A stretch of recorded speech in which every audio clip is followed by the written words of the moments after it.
وملائد المستطعمين مؤدب ومنائل الثمار مزرعا اللهم فاستجب دعائي فاقبل سرائي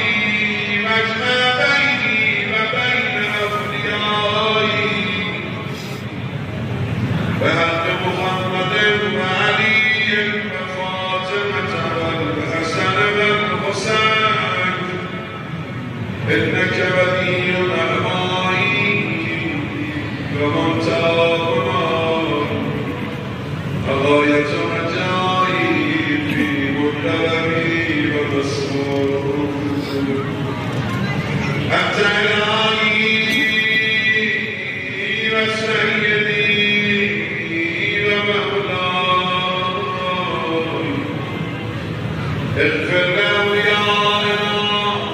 وكف عنا أعداءنا أسألهم أن رضانا وأظهر كلمة الحق واجعلها العليا وأظهر كلمة الباطل واجعلها السفلى إنك على كل شيء قدير